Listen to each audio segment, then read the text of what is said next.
देश में काम कर रहे हैं, तो हमारे लिए बहुत प्राउड की बात है ऑलरेडी। तो जय सर, हिंद। हमने आपका काम देखा, आप कैसे देश में अलग अलग स्टेट्स में करप्शन के अगेंस्ट फाइट कर रहे हैं, which is a very big thing sir, क्योंकि हमारे देश में जो करप्शन है वो काफी बड़े लेवल पर अब फैल गया है, जिसको समझ नहीं आता हम कैसे समेटे, कैसे हम इसको रिकवर करें। सर, आपकी जो जर्नी है उसमें हमने काफी चेंजेस देखे हैं। आपकी जर्नी हमेशा एक रोड मैप की तरह नहीं चली है। पहले देखा गया तो आप एक बिजनेस में थे, उसके बाद आप सोशल एक्टिविज्म में आए, आपने एक सोशल वर्कर की तरह सर काम किया। सर, आप कैसे इतने बड़े लेवल पे बीएमसी जैसे अथॉरिटीज, गवर्नमेंट अथॉरिटीज, इतनी बड़ी बड़ी अथॉरिटी से सर आप फाइट कर रहे हैं? सबसे पहले we are proud of you, क्योंकि हमारे देश में ऐसे बहुत कम लोग हैं जो इतना बड़ा थ्रेट लेते हैं, क्योंकि सर बहुत थ्रेट आता है और बहुत हर तरह की प्रॉब्लम्स होती है। I am also social activist, social worker, गालियां भी लोग देते हैं, सुनते भी हैं, ऑनलाइन भी थ्रेटिंग होती है, बहुत सारे हमारे ऊपर पंचेस आते हैं। बट स्टिल सर, क्योंकि मुझे ये लगता है ये जो ज्वाला है ना, ये अंदर से ही होता है कि हाँ हमें ये करना है। लाइक ये कुछ इनबिल्ट ही होता है हमें, फैमिली या लोग कोई भी हमें समझा दे कि नहीं, क्यों आप ये सब कर रहे हो, नॉर्मल, यू आर एडवोकेट, एक नॉर्मल लाइफ जियो, why you have to do all this, इतने लोगों से क्यों लड़ना है। तो सर, जैसे मैंने देखा आप अपने वेबसाइट के थ्रू इतने लोगों को आप अवेयर कर रहे हैं, और कैसे आप करप्शन के अगेंस्ट इतने बड़े बड़े अथॉरिटीज से सर लड़ रहे हैं। पहले मैं अपने ऑडियंस से, काफी हमारे साथ यूथ भी इसको देखेंगे, पूरा इंडिया इसको देखेगा, तो सबसे पहले मैं सर का थोड़ा सा इंट्रोडक्शन दे देती हूँ। Sir is very famous social activist, reformer, and Mr. Kamlakar Shenoy sir is here with us, who was born in well-to-do family. His family was well settled in hotels and building business. But things get changed in the year of 1992 when he started his own construction business in partnership with his friends in his business journey. Mr. Kamlakar had to face betrayal by his business partnership when they fraudulently did corruption in business accounts. Because of this, he had to face 10 crore loss in 1992, which is a very big loss, which was a huge amount at that time. This fraud eventually led his business to total shutdown. Mr. Kamlakar was a law obedient citizen, so he decided to fight for justice legally by the help of law of the land. But due to corrupt and inefficient legal machinery of that time, he get no justice, but just days and days, that Tariq pe Tariq system of our India. But due to corrupt and inefficient legal machinery of that time, he get no justice, but just dates and humiliation. Because of hopelessness, he even tried to commit suicide at that time. But after lots of struggle, by the grace of God, finally he met with some honest and well efficient lawyers who helped him in his initial legal journey and secured justice for him, or helped him in securing justice. After experiencing the positive and real side of law of land and the power of law to fight the corruption, he convinced himself that knowledge of law is the only weapon which common people can use to not let anyone exploit him. So he decided to give his entire remaining life to spread awareness of legal and democratic rights among the needy common man.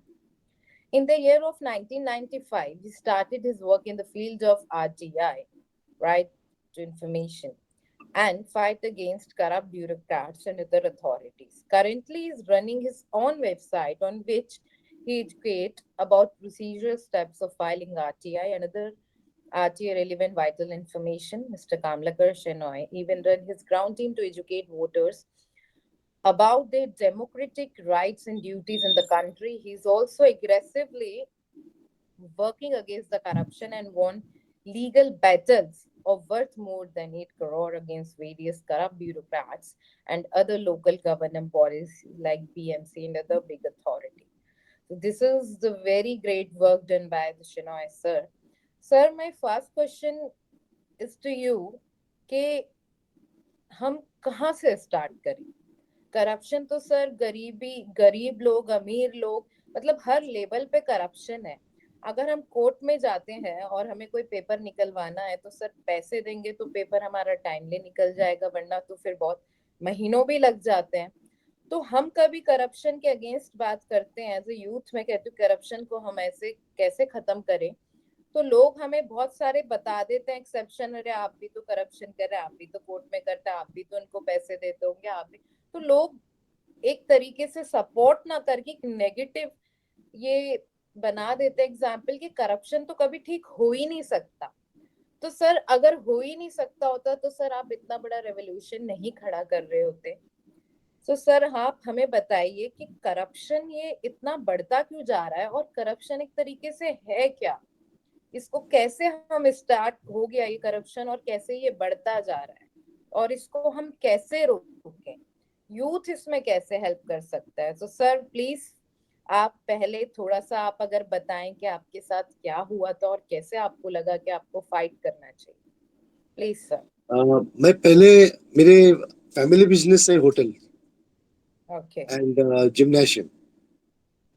फिर मैं bank में भी 10 साल नौकरी किया हूँ। From 86 77 to 86 I served in the bank too.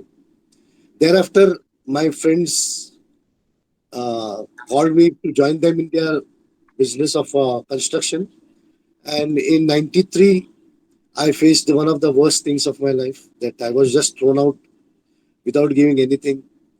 Then मेरे पे 8 एट्रोसिटी केसेस डाले हुए, अभी भी मेरे ट्रायल्स चालू है। मेरे पे 7 डिफेमेशन केसेस डाले हुए हैं। तो it was one of the worst journey I could ever come across. And उस टाइम पे फ्रॉम 93 टू अराउंड 97 96 97 मेरे एडवोकेट्स भी सब डिसऑनेस्ट थे या इग्नोरेंट थे या इलिटरेट थे, I do not know, but मुझे सब जगह मार खाना पड़ा। बाद में ऐसा हो गया कि मेरे होटल भी तोड़, मेरे ऑफिशियल होटल के मेजनाइन फ्लोर्स भी तोड़ने, बीएमसी आके तोड़े। फिर 6 महीने में उसको हमने रीइंस्टेट करके लिया कि वो बिल्कुल गलत बात है करके। उस दौरान मेरे एक दो अच्छे एडवोकेट से मुलाकात हुई। एक का नाम मैं अब नहीं ले सकता हूँ क्योंकि वो अभी हाईकोर्ट के जज है, और ऐसे मेरे साथ जिसने काम किया 5-6 एडवोकेट है, अब वो हाईकोर्ट के जजेस है, तो मैं उनके नाम नहीं ले पाऊंगा। मगर उनके साथ में आज मेरे पास एक चैतन्य पेंडसे करके, जो जिसने मुझे बोला कि आप कमलाकर भाई, आपको जिसके साथ लड़ना है आप लड़ो, आप ईमानदार आदमी हो, मैं आपके साथ पूरी तरह पूरी जिंदगी भर आपके साथ हूँ, आप किसी से डरिए मत, कानून पे जो भी हो तो मैं आपके साथ हूँ। मैं हिंदी में बात करूँ या इंग्लिश में बात करूँ? सर जैसे आपको ठीक लगे हिंदी में करेंगे तो बेटर है, हर सारी ऑडियंस समझ पाएगी, ओके तो fine, it's better. Yes sir. तो हिंदी इज बेटर। यस। तो उस तरह से ये चैतन्य पेंड से, आफ्टर दोज एडवोकेट्स जिसने मेरे 20 साल फ्री में काम किए थे, अब हाईकोर्ट जजेस हैं, उनके बाद में उन्होंने मुझे चैतन्य पेंडसे के पास दिया कि भाई ये मेरा है, इनको संभालना आपका काम है। तो आज वो चैतन्य पेंडसे मेरे पीछे पूरे खड़े, ऐसे डट के खड़े। और इसीलिए मैं किसी भी आईएएस और किसी भी आईपीएस या किसी भी ब्यूरोक्रेट्स को पूरी तरह से लॉ पॉइंट पे और पार्लियामेंट्री वर्ड्स के साथ लड़ता हूँ। I never raise my voice. मैं ना कभी गाली गलौज करता हूँ ना धिंगाड़ा करता हूँ, मगर कानून के दायरे में रह के सॉफ्ट स्पोकनली उनकी पूरी तरह से मैं खिदमत करता हूँ। यस तो सर। मेरे एडवोकेट्स जो है, फिर एक प्रदीप थुरात करके जो मेरे पीआईएल फ्री में फाइल किए, संदेश भोसले जो मेरे ट्रायल फ्री में चलाते हैं, फिर दुमस्कर साहब जो एक्स मजिस्ट्रेट है, वो मुझे हेल्प करते हैं। तो अब मेरी जो लीगल टीम है वो बहुत स्ट्रांग हो चुकी है। सो और प्लस एक्टिविस्ट काफी लोग हैं। गौरंग वोरा है जो मेरा लाइफलाइन है। जब मैं जेल में था, ये 2011 की बात कर रहा हूँ, तब मुझे कोई पहचानते नहीं थे। जब मैं जेल में जाने के बाद में गौरंग वोरा, डॉक्टर गौरंग वोरा है, जो is one of the most, मेरा जिगरी भाई बोलिए या कुछ भी ऐसा बोलिए, वो मेरे साथ मेरे जेल में मिलने आए। फिर कृष्णराज राव करके हैं।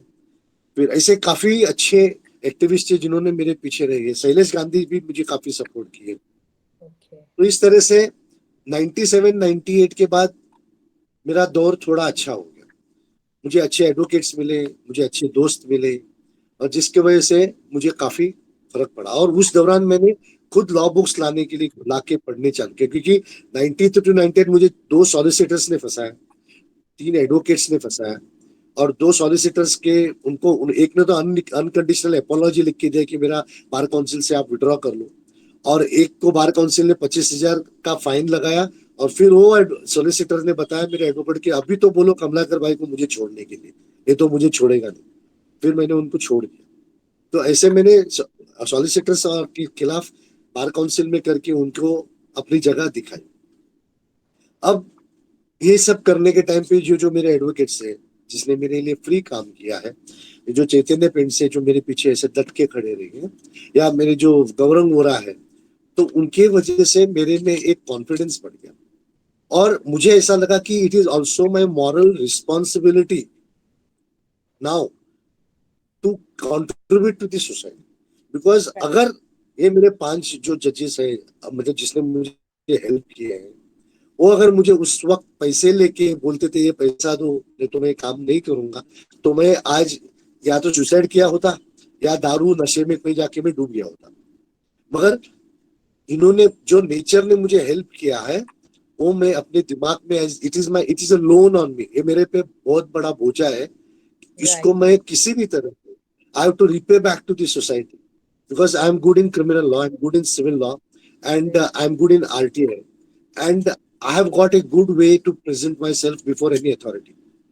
So this I feel is a God gift. मैं 95 में मुझे खत लिखने नहीं आता था। मेरी बीवी हमेशा बोलती थी क्या आप इंग्लिश में ग्रेजुएट हो, आपको एक सादा खत लिखने नहीं आता।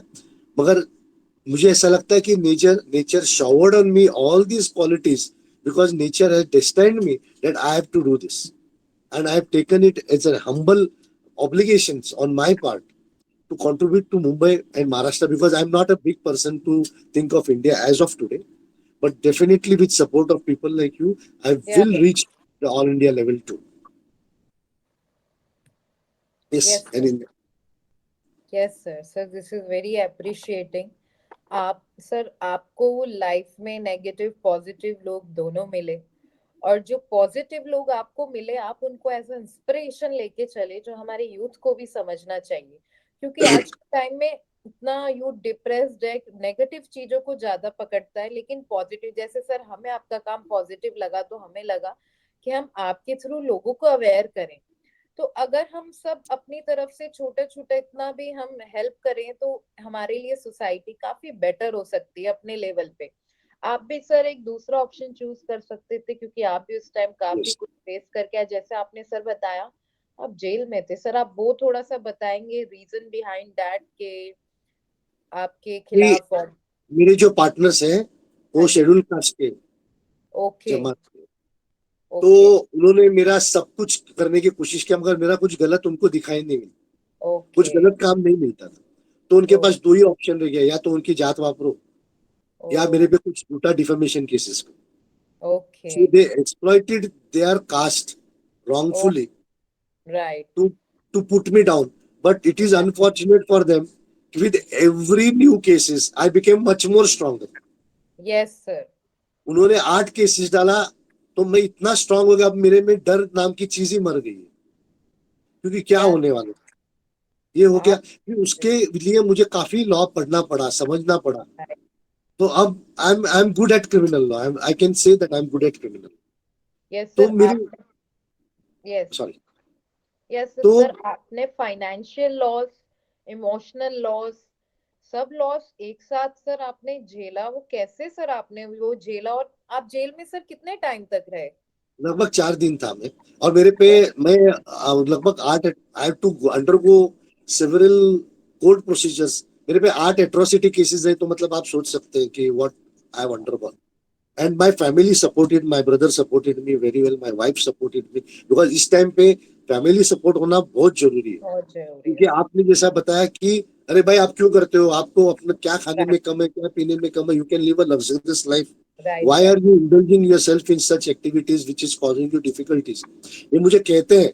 मगर आपने जैसा बताया, there is a yes. burning desire within me, और यस। जब तक ये burning desire अंदर से नहीं आता है, आप ऐसा काम नहीं कर सकते। यस सर आई कैन आप अंडरस्टैंड। तभी मैंने सर स्टार्टिंग में बोला, क्योंकि एक सोशल एक्टिविस्ट को सुनना भी पड़ता है कि आप क्यों सबसे पंगा लेना है, क्यों आपको करना है। इसलिए मैंने स्टार्टिंग में, आई कैन अंडरस्टैंड दैट कि बहुत मुश्किल होता है वो, बट वो एक डिजायर, वो फायर अंदर ही होती है जो आपको रुकने ही नहीं देती, नहीं देश के लिए क्योंकि कुछ करना है। आपने आपने जो सवाल किया, हाँ ये जी। मुझे काफी आईपीएस लोगों ने किया, यस। क्योंकि मैं आईपीएस को सीधा लड़ जाता था हम्म। कि वो अगर बोलते, क्योंकि I am against public servant, corrupt public servant, तो मैं कहता था इनके पर एफआईआर रजिस्टर होना चाहिए।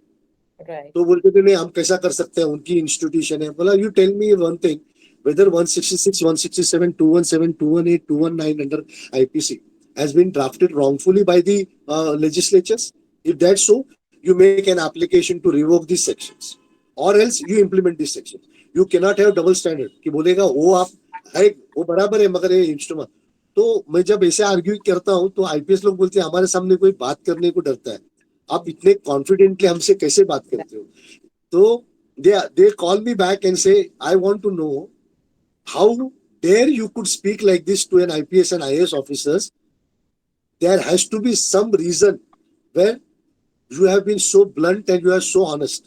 तो मुझे सब लोग पूछते हैं कि ये ऐसा किसकी वजह क्या है। दिस हैज बीन माय, मतलब जहां भी जाता हूँ पहला क्वेश्चन मुझे यही पूछा जाता है कि how can you dare to do all this things. And the most important thing is I believe in my guru Swami Nityananda from Ganeshpuri. Okay. मतलब अंधा फेथ कि वो मेरा खराब नहीं कर सकता है, वो मुझे डिफिकल्टीज देगा तो मेरा अच्छा करेगा। सोने को जला जला के जो स्ट्रांग बनाता राइट। है, हीरे को जो जला जला के स्ट्रांग बनाता है, वैसे मेरे गुरु ने मुझे जला जला के अंदर से emotionally and mentally and character wise, मतलब ऑनेस्टी वाइज मुझे बहुत स्ट्रांग बनाया। इसलिए आज मुझे कोई खरीद नहीं सकता है, मुझे कोई खरीदने की सोच नहीं सकता है। And there is a clear cut instructions given by all public servants to किसी को भी कि आप उसके पास जाओ, बोला उसके गलती हो गई बोले तो माफ कर देगा, मगर पैसा देने मत जाओ तो आपको छोड़ेगा। So that is the impression which is created by the public servants in my favor. Right sir. Sir this come from the hard work. जब आप लाइफ में इतनी हार्डशिप देखने के बाद आते हैं और अपने दम पे अपनी मेहनत से हार्ड वर्क से, जैसे आपने बताया पहले लिख नहीं पाते थे और आप इतने बड़े लेवल पे काम कर रहे हैं, आपने एक वेबसाइट फॉर्म करी है। सर वेबसाइट के बारे में आप थोड़ा सा हमें बताइए, आप कैसे उसमें आरटीआई का काम करते हैं, क्योंकि यूथ जुड़ा हुआ है और मैं यूथ से भी रिक्वेस्ट करूंगी सर की वेबसाइट सर अभी बताएंगे, उस पे जाइए और समझिए आरटीआई क्या है। बहुत कॉमन कुछ कुछ बेसिक चीज होती हैं, जैसे आरटीआई कौन फाइल कर सकता है, किसके अगेंस्ट फाइल हो सकती है। तो सर आप अपनी वेबसाइट के थ्रू कैसे हेल्प कर रहे हैं? क्या है कि मेरा नॉलेज जो है I am working from different angle. मैं आपको बताया कि मैं खुद काम नहीं कर रहा हूँ, nature is making me do something. या सर। तो आप जो एडवोकेट काम करते हो आप खाली लॉ पॉइंट पे देखते हो, राइट। आपके पास 10 पॉइंट हो तो आप 4 पॉइंट लेते हो और उसके ऊपर फाइट करते हो। राइट। मगर मैं सिर्फ लॉ पॉइंट नहीं देखता, मैं इमोशनल पॉइंट देखता हूँ।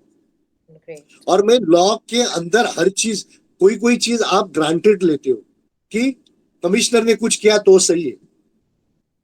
नॉर्मल आदमी क्या सोचता है या एडवोकेट भी ये सोचता है कि कमिश्नर ने किया तो सही है। I have stop this. मैं तो कहता हूँ IAS and IPS are making the maximum violations of law and this I give on record because there is a small there is some misinterpretation or misconception that they are above law, और आज तक उनको कोई challenge नहीं किए। 10% ही ऐसे, 90% अच्छे, 10% ही है, मगर वो 10% इतनी स्ट्रांग है कि 90% को दबा देते हैं। So I decided and I started creating a awareness कि आप छोटे जो वर्कर्स है यानी नीचे के लेवल पे जो स्टाफ है या पब्लिक सर्वेंट है उनको ज्यादा तकलीफ मत दीजिए। एक ही क्वेश्चन है, हमारे बॉम्बे म्युनिसिपल कॉर्पोरेशन में म्युनिसिपल कमिश्नर है, वो तो पूरा मुंबई का देखते तो हम उसको नहीं पकड़ते, मगर zone wise additional municipal commissioner होते हैं जो आईएएस होते। तो मैं सिर्फ उनके पास जाता हूँ और उनको पूछता हूँ कि भाई आप गाड़ी में जाने के टाइम पे आपको रास्ते पे ये दिक्कतें दिखती है क्या?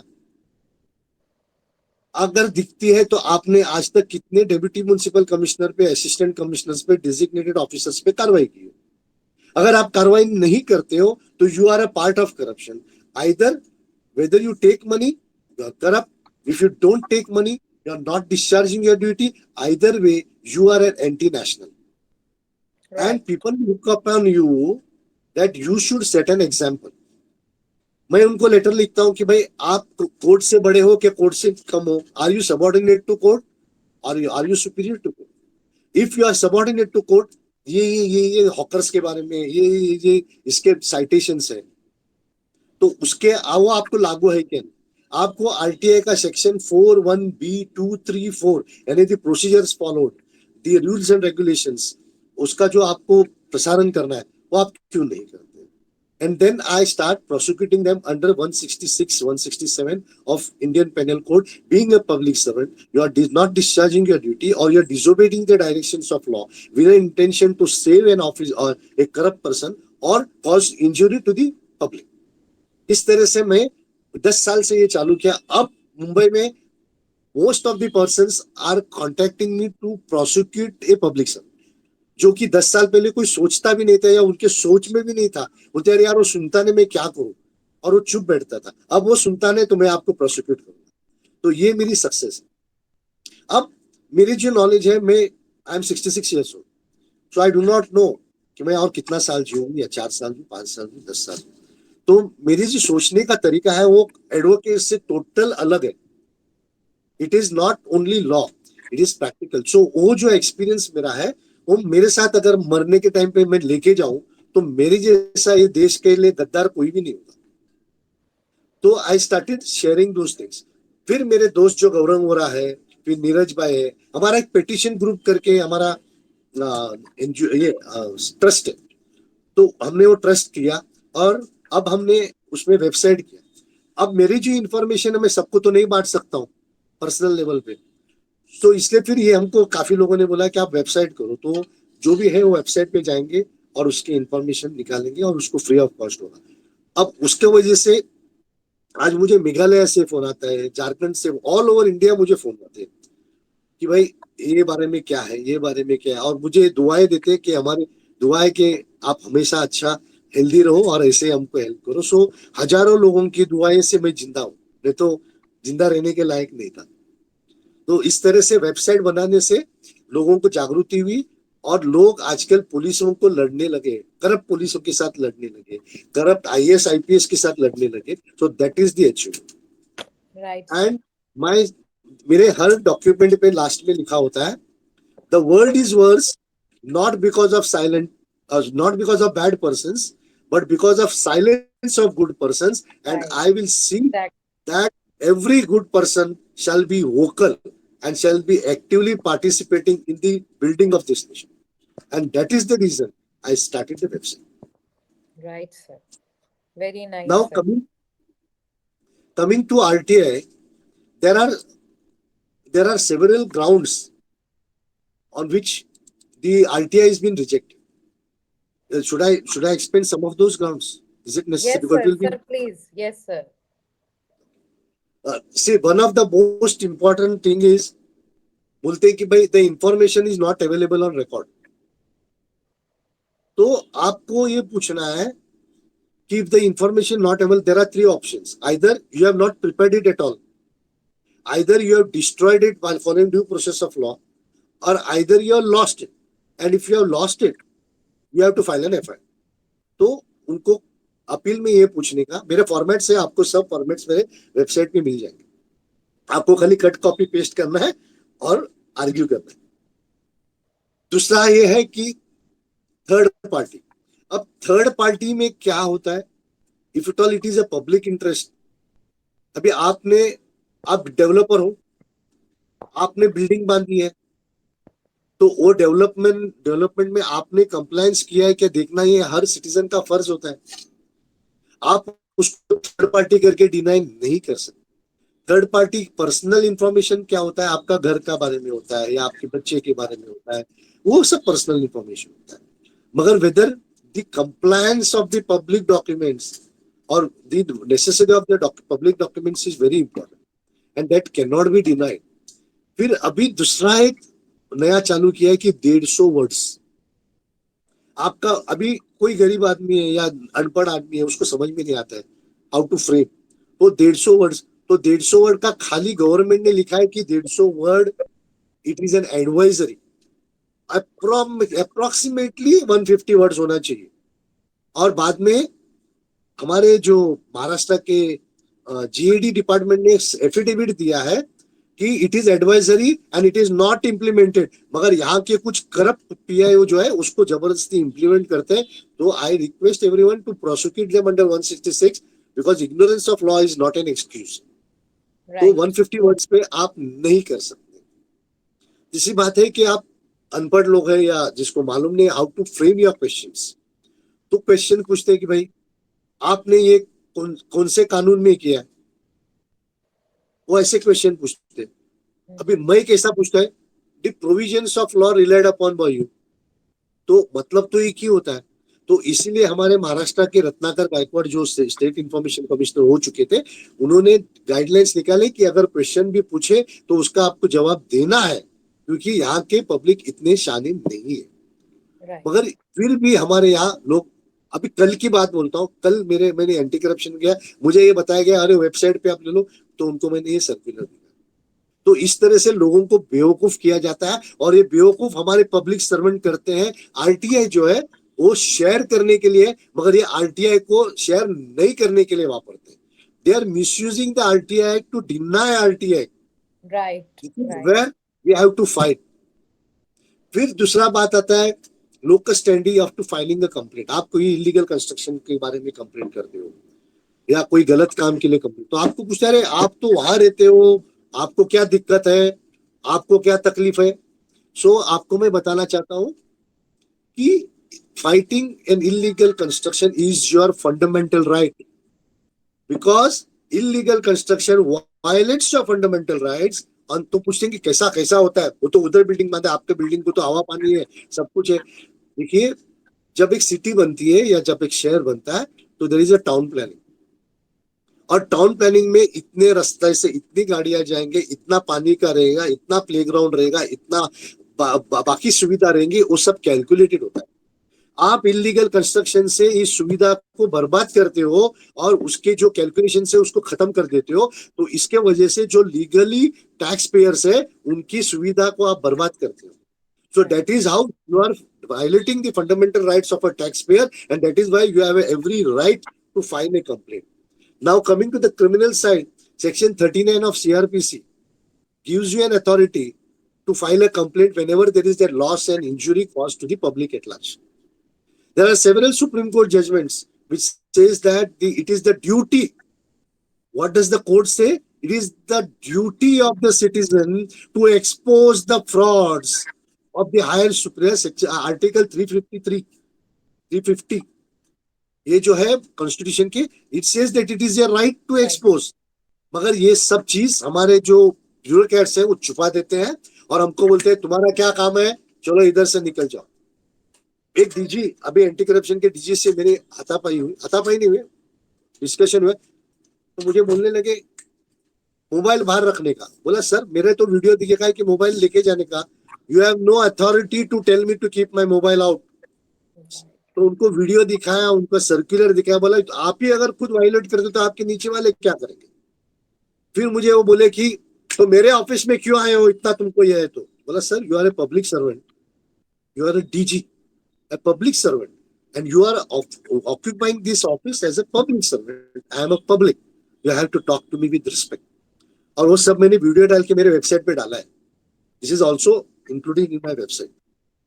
तो इस तरह से हमको नॉलेज नहीं होने की वजह से हमारे ब्यूरोक्रेट्स हमको दबाने की कोशिश करते हैं, और हमारी जो ताकत है, हमारी ताकत है तो सिर्फ नॉलेज है, और उस नॉलेज को इम्प्लीमेंट करना।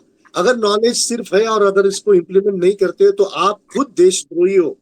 Right you are no less than a traitor to this nation, because you are not using your knowledge for the betterment of the nation, and now every citizen is duty bound because the corruption has gone to such an extent कि हर citizen को सिपाही बन के लड़ना पड़ेगा। Madras high court की एक judgement है या कर्नाटका हाई कोर्ट की एक जजमेंट है कि देश को बचाने का मतलब कंधे पे बंदूक लेके सरहद पे जाना नहीं है, पेन उठा के यहाँ के करप्ट लोगों के खिलाफ आवाज उठाना वो उससे भी खतरनाक है, और वो आज आपको करना है। तो मैं मुझे जो आज सुनने वाले हैं उनको हाथ जोड़ के विनती करता हूं कि आप जो पाकिस्तान से लड़ रहे हैं उनसे ज्यादा काम कर रहे हो जब आप इंडियन करप्शन के साथ लड़ते हो, क्योंकि जब बाहर का आदमी आपको आके मारता है तो आपको गोली मारता है, आप 2 मिनट 2 सेकंड में मर जाते हो। मगर ये हमारे जो करप्ट पब्लिक सर्वेंट्स है, आपको रोज हर सेकंड पानी के लिए, स्कूल के लिए, गार्डन के लिए, घर के लिए मोहताज करते हैं। आप मौत के लिए मोहताज होते हो मगर मौत आपसे नहीं आती है। इसलिए ये क्रॉस बॉर्डर टेररिस्ट से भी डेंजरस लोग है और इनसे लड़ना ये हम सभी भारतीयों का फर्ज है। और इसीलिए मैंने ये वेबसाइट खोला है और इसीलिए मैं मेरे जितने भी नॉलेज है, मेरे जितने भी इंफॉर्मेशन है, मैं शेयर करता हूँ।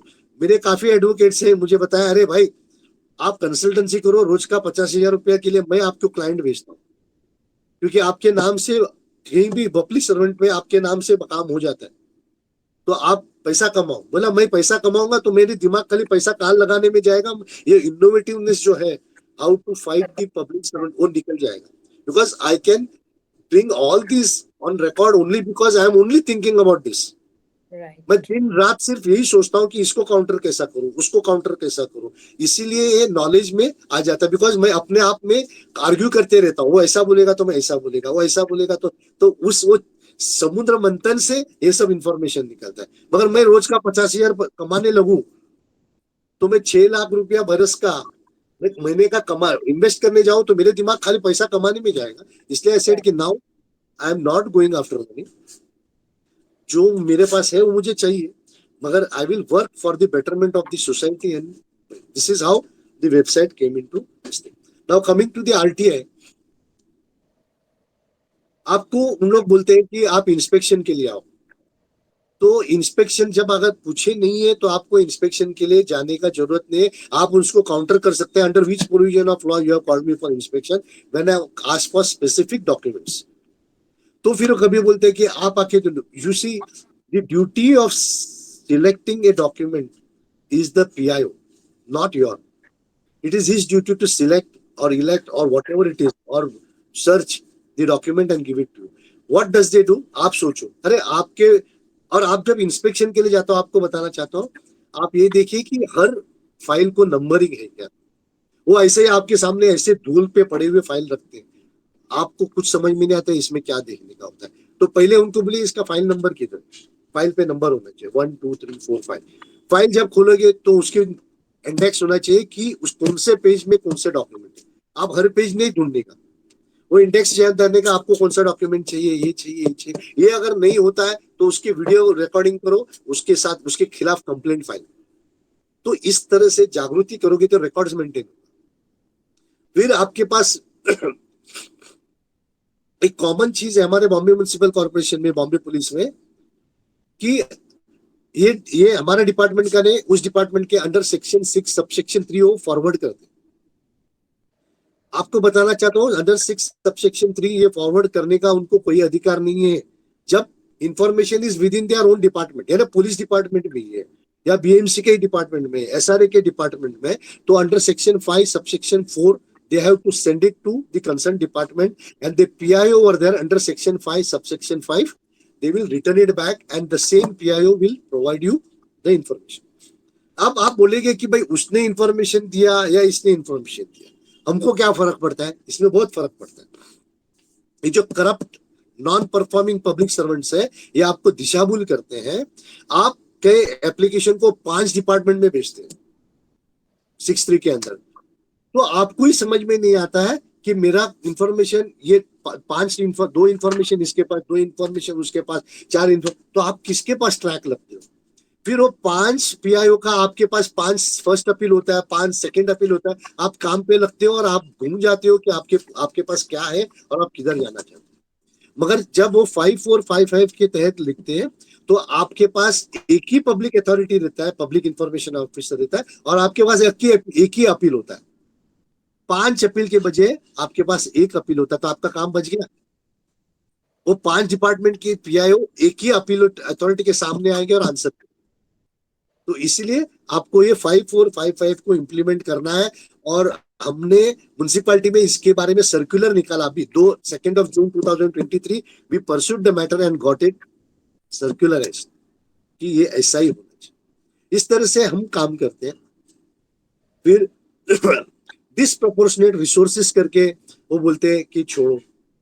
तो डिसप्रपोर्शन, अभी आपने पूछा है कि द प्रोसीजर फॉलोड, आपने पुलिस को पूछा, हमारे एंटी करप्शन, मुंबई के एंटी करप्शन को मैं बताना चाहता हूँ, you can take up the matter in the supreme court, I will assist you, कि कम से कम ये मैंने इंफॉर्मेशन पूछी कि आपके पास कितने एप्लीकेशन आए हैं।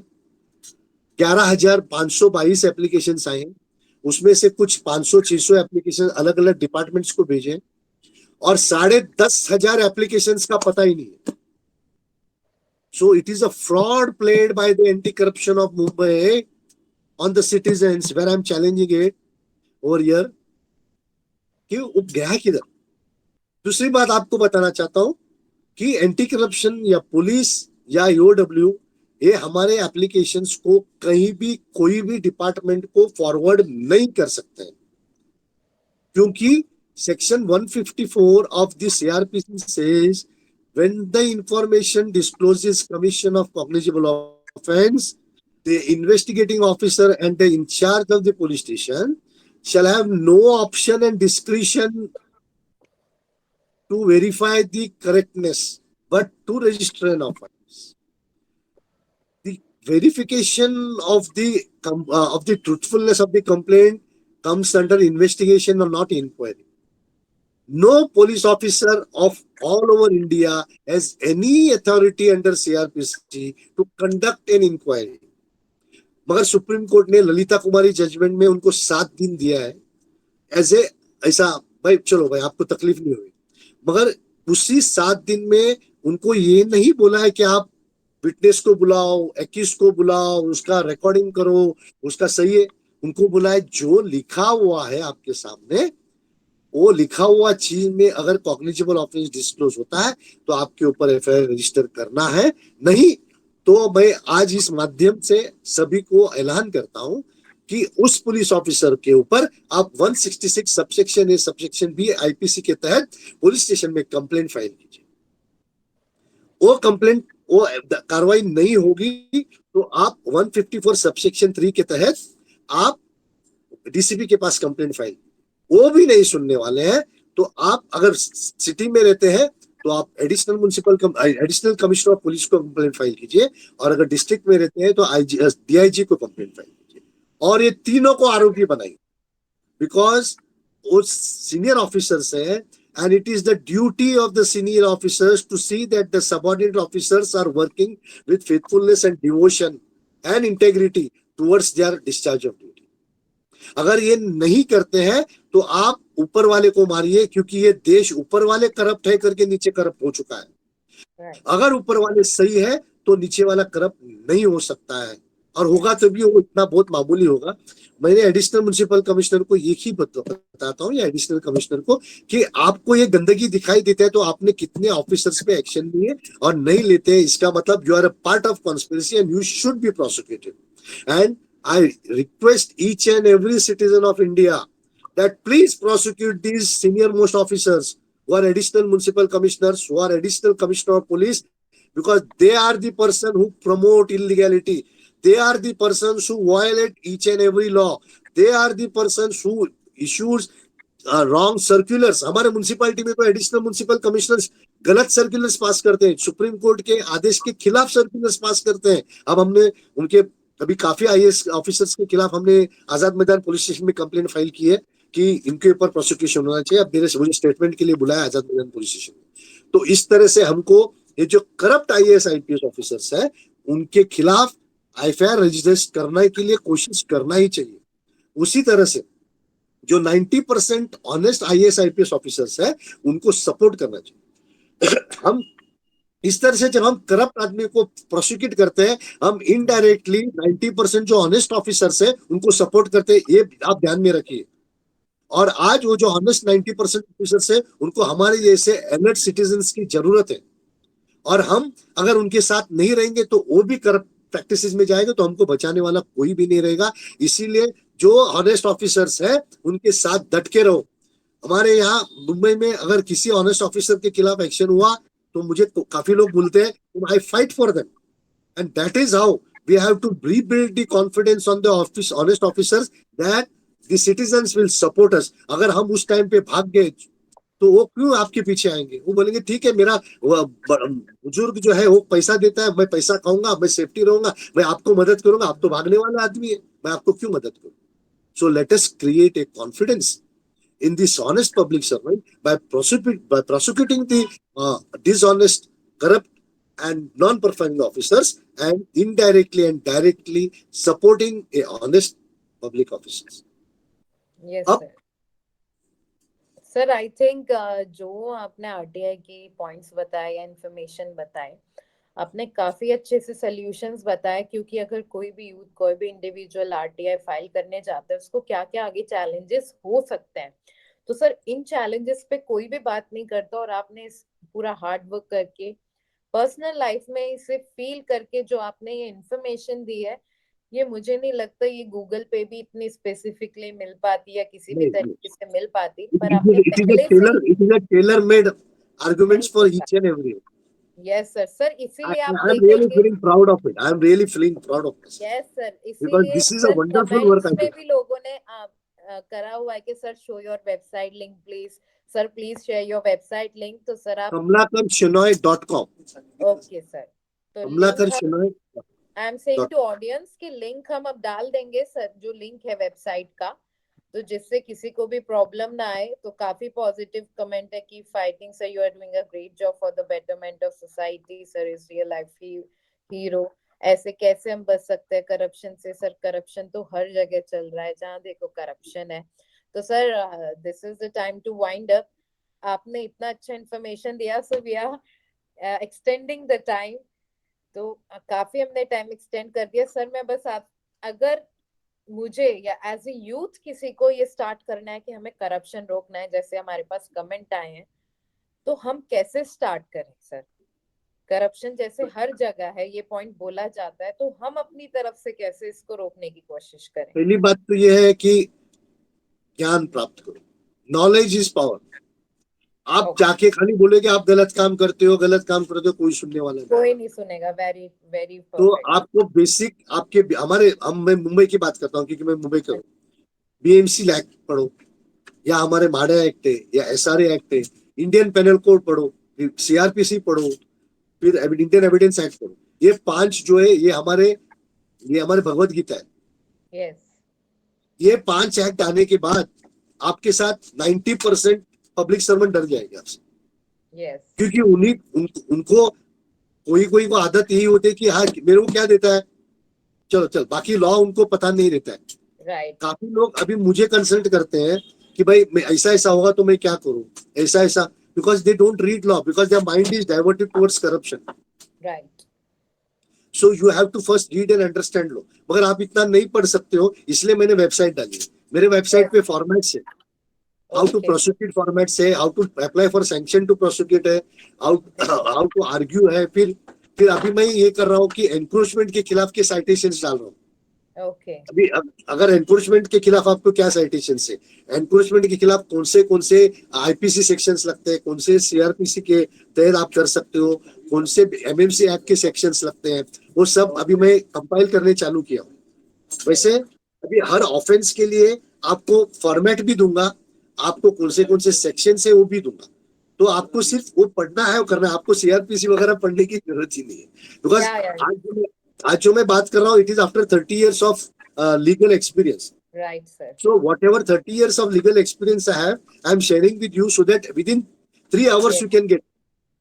जो मेरा 30 साल आपको 3 घंटे में मिलता है, तो उसका आप वापर करो। और मेरा सभी जो 55 के ऊपर के जो लोग हैं, उनको एक मेरा रिक्वेस्ट है कि आपके फैमिली अब सेटल हो चुकी है, आपकी रिस्पॉन्सिबिलिटीज अब कम हो चुकी है, तो मेरी ये आपको सभी से रिक्वेस्ट है कि आप अपने लाइफ के पैसे, energy, time, 10% of your life now dedicate to your city. आपको आज मुंबई ने हमको सब कुछ ही दिया है, या आपके सिटी ने आपको सब कुछ दिया है, आप सिटी के लिए क्या करते हो सिवाय गाली देने का? सही बात है सर। आप कभी रिस्पॉन्सिबिलिटी सबको वो उसकी गलती दिखा, तो अपनी गलती के हम चुप बैठे हैं। आज हम चुप बैठे हैं इसलिए पब्लिक सर्वेंट मजबूर है। वो सेवक भूल गया कि वो सेवक है, वो सोचता है मैं राजा हूँ। अब उनको जगह दिखाना है कि आप सेवक हूँ, राजा मैं हूँ। राइट और ये 55 के ऊपर वाले को कोई रिस्क है ही नहीं ना।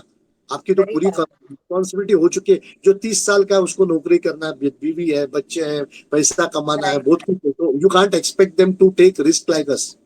पर आज राइट हमको तो रिस्क है ही नहीं ना कुछ। राइट राइट हमको तो जो भी है देना है, और देने राइट। से इस मुंबई को, इस देश को बढ़ाना है।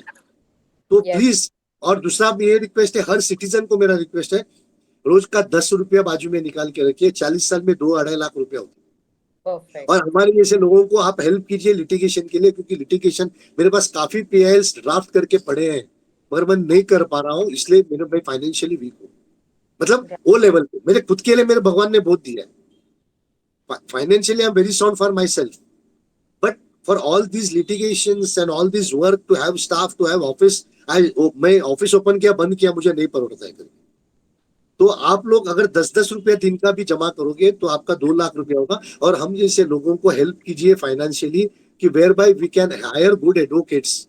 अभी जो राइट। मेरे एडवोकेट से प्रो बोनो कर रहे हैं, मैं उनको कितना तकलीफ दूं, क्योंकि मेरे सही जो बात। कॉम्प्लिकेटेड है वो मेरे साथ 10-10 घंटा बैठते हैं। पेंडसे साहब जो है, उसके साथ सिद्धि भोसले जो है, या संदेश भोसले एडवोकेट, मेरे साथ 8-8 10-10 घंटा बैठते हैं। But they are a different lot, we can't expect everyone to work like that for. Right right sir. Sir आजकल तो काफी जमाना बदल गया है। मतलब बहुत कम लोग होते हैं जो वॉलेंटियर तो काम इसीलिए करते मैं, मेरे मेरे जो चैतन्य पेंट से हैं, हैं। मेरे जी। जो सिद्धि भोसले हैं, मेरे जो एडवोकेट संदेश भोसले हैं, दुमस्कर साहब है, और या मेरे सॉलोमन एंड कंपनी करके सॉलिसिटर फॉर्म है मेरे, जिसने मेरे पास, मैं सब कुछ हार गया था तो उन्होंने मेरे फ्री में सब काम किया, बोले आप डरो मत, हम आपके साथ हैं। तो क्या। ऐसे एडवोकेट्स भी मिले हैं, मगर we can't expect every advocate to work like, right. Because they have their own personal difficulties. तो 10-10 रुपए आप अगर जमा करोगे और हम जैसे लोगों को कुछ डोनेशन में दोगे, तो हम बिंदास लड़ेंगे। यस आज हम सर। पैसे के मैं अपनी लिए, ऑडियंस को यही कहूंगी, काफी अच्छे से एक्सप्लेन किया कि रोज 10 रुपए तो कुछ भी नहीं होता। आप 10-10 रुपए जोड़िए और आपका जब 2 लाख रुपए हो गए तो आप उसको एक अच्छे काम में लगाइए, instead of wasting on another things. और अगर हम आपके लोग सपोर्ट अब करेंगे तभी हम, आप कुछ भी मत करिए ऑडियंस को। आप कहते हैं करप्शन से कैसे लड़े, आप खुद नहीं लड़ सकते तो आप वो 10-10 रुपए बचा के जो लड़ रहे हैं उनको एक फाइनेंशियल हेल्प ही कर दो, तो आप भी करप्शन के अगेंस्ट ही लड़ रहे हो। क्योंकि या सर ये नहीं कह रहे कि सब लोग रिस्क लो, सर ने बहुत अच्छे से एक्सप्लेन किया। जो लास्ट है, जो ओल्ड एज है, उन्होंने फैमिली हर चीज अब उनकी लाइफ में एक लेवल पे आ गई है। अब जो उनकी लाइफ का इम्पोर्टेंट टाइम है वो देश के लिए देना चाहिए कुछ अच्छे, जैसे सर ने आज एक्सप्लेन किया। मुझे नहीं लगता आरटीआई के बारे में इतने अच्छे से मुझे भी पता था किसी को भी कि क्या चैलेंजेस आते हैं और कैसे हम इसको ठीक कर सकते हैं। और एक क्रॉनिकल मैटर में एक सिंपल फॉर्म में सर की वेबसाइट पे सब कुछ अवेलेबल है। किसी को भी कोई भी प्रॉब्लम हो so you can share to us, हम सर से आपका कांटेक्ट कराएंगे और जो भी सर के साथ जुड़ना चाहे वो भी हमें बताएंगे। तो सर आपके साथ आज जुड़कर हमें बहुत अच्छा लगा। Thank you sir for joining us, and हम कोशिश करेंगे कि फिर से हम आप ज्वाइन करें और कैसे हम और बेटरमेंट कर सकते हैं या क्या न्यू चीज आप इम्प्लीमेंट कर रहे हैं तो उसको हम आगे बढ़ाएंगे सर। जाते सो जाते, हाँ जी जाते सर। जाते एक बताना चाहता हूँ, हाँ कि जी। मेरे मेरे लैंडमार्क्स बताना चाहता हूँ, yes landmarks. Yes sure sir. मेरी शुरुआत हुई 2012 में। मैं मुंबई के इलेक्ट्रिसिटी बीएसटी करके है, इलेक्ट्रिसिटी में हमारे से ट्रांसपोर्ट लॉस लिया जाता था, जो 30% ऑफ दी आवर बिल होता था। We I challenge it up till Supreme Court, and 2016 it was removed. मुझे कहा जाता था कि आप इतने बड़े इंस्टीट्यूशन से लड़ते हो ही नहीं सकता है। तो मैंने कहा मेरा नेचर मुझे साथ देगा, जब मैं सही काम करूंगा तो नेचर मुझे साथ देगा, and I could. I have expose 40,000 crore, मुझे आंकड़ा लिखने नहीं आता है। 40,000 करोड़ का म्हाडा का स्कैम ओपन किया, हाईकोर्ट ने मेरे फेवर में ऑर्डर दिया। दुर्भाग्य मेरा है कि हमारी महाराष्ट्र गवर्नमेंट वो 40,000 करोड़ लेने के बजाय उसके खिलाफ एसएलपी फाइल की है। अभी 4 मार्च को उसके फाइनल ऑर्डर्स के लिए रखा है, ऑर्डर आर्ग्यूमेंट्स के लिए रखा है। अब मैंने एओडब्ल्यू में 3 lakh crore, can you write the figure, I don't know how to write, 3 lakh crore का फ्रॉड ओपन किया है, और मैक्सिमम आईएएस ऑफिसर्स की इन्वॉल्वमेंट है उसमें। मेरी स्टेटमेंट रिकॉर्ड हो चुकी है, माड़ा की स्टेटमेंट रिकॉर्ड हो चुकी है। अभी आज फोन आया कि कल फाइनल करेंगे, परसों मुझे बुलाएंगे। मुंबई में ब्यूटिफिकेशन फ्रॉड हो रहा है, ब्यूटिफिकेशन मतलब रास्ते पे जो करते हैं ना वो इलीगल है। सुप्रीम कोर्ट के जजमेंट्स हैं, उनके सर्कुलर से सबके खिलाफ यहाँ के आईएएस ऑफिसर्स गलत अप्रूवल्स देके यहाँ 4,500 करोड़ 2,000 करोड़ के खर्चा कर रहे हैं, मगर यहाँ स्कूल कॉलेज हॉस्पिटल्स के लिए पैसा नहीं मिल रहा है, ब्रिजेस नहीं बन रहे 10-10 साल से, मगर ये ऐसे पैसा खर्चा कर रहे हैं। हमारे यहाँ पीएपी नहीं है, प्रोजेक्ट्स रुके हुए हैं। हमारे म्युनिसिपैलिटी में पीएपी डेवलपर को सस्ते भाव में दिया जाता है, जबकि कानून में कोई भी संविधान नहीं है कि उनको दिया जाए, मगर ऐसा तो इस तरह से हमारे बॉम्बे म्युनिसिपल कॉर्पोरेशन में, हमारे एसआरए में, हमारे माड़ा में सिर्फ करप्शन से करप्शन चालू है। अगर ये मेरी आवाज आप हमारे सीएम के पास, हमारे डिप्यूटी सीएम के पास पहुंचाए और उनको बता दीजिए कि भाई आपको नहीं मालूम होते हुए आपके ब्यूरोक्रेट्स क्या करते हैं। हमारे जो पॉलिटिशियन बहुत अच्छे हैं, हमारे देश को भला करने के लिए बेचारे आए हैं और वो काफी अच्छा भी काम कर रहे हैं, मगर बेचारे को कुछ समझता नहीं कि उसके आईएएस आईपीएस कैसे काम कर रहे हैं। तो अब हमारा फर्ज होता है कि ऐसे सीएम को, ऐसे डीसीएम को बताना कि भाई आप काम कर रहे हो, मगर आपके हाथ के नीचे क्या काम कर रहे देखिए, और अलर्ट सिटीजन के साथ आप संपर्क रखिए। आप जो अच्छे काम करते हैं उनके साथ मुलाकात कीजिए, महीने में एक बार, 2 महीने में एक बार, तो आपको पता चलेगा कि आपके नीचे वाले कैसे काम करते हैं, तो आपके पॉलिटिकल फ्यूचर और अच्छी हो सकती है, क्योंकि आपको सच्चाई पता चलेगा। नहीं तो आपके ब्यूरोक्रेट्स आपको मिसरिप्रेजेंट करते हैं और आपको वो सही लगता है। इसलिए आपके माध्यम से मैं हमारे सीएम को तक पहुंचना चाहता हूँ कि हमारे जैसे लोगों से संपर्क साधिए। आप हम जो बोलते हैं मत कीजिए, मगर कम से कम हम जो बोलते हैं वो समझिए, ताकि आपके पॉलिसी मैटर में आप चेंज कर पाओगे और इस तरह से हमारे देश को बचाओगे। जय हिंद।